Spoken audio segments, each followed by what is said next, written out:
Indoor স্টেডিয়ামে 27 ফেব্রুয়ারি 2025 মমতা ব্যানার্জি একটা statement দিয়েছিল। এতদিন তিনি বলতেন আমার বিধায়ক, আমার সাংসদ, আমার কর্মী, আমার নেতা।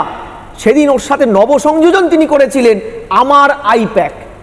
এই যে আমার আইপ্যাক আত্মীকরণ, এটার দুটো অ্যাসপেক্ট আছে। মমতা ব্যানার্জি এন্টায়ার তার দলের বিধায়ক, সাংসদ, অভিষেক বাদ দিলে কাউকে তিনি বিশ্বাস করেন না, কারণ দুর্নীতিতে এতটাই ন্যাকেড দলটা যে তাদের একটা এজেন্সিকে তাদের মাথায় বসাতে হচ্ছে। এটা তার একটা প্রথম কৌশল।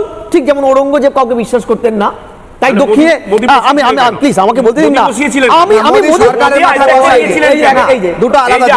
আমি বলতে দিন না, আপনি বলবেন তো বলতে পারবেন না। এবার দক্ষিণে গেলে উত্তরে বিদ্রোহ, তো উত্তরে গেলে দক্ষিণে।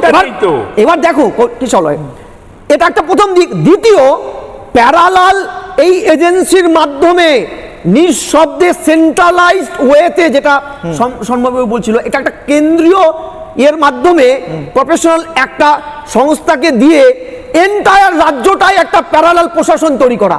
সরকারের ভিতরে সরকার, দাঁড়ান, দলের ভিতরে দল, সরকারের ভিতরে সরকার। আমি তোমায় বলছি সরকারি কাজ করছে।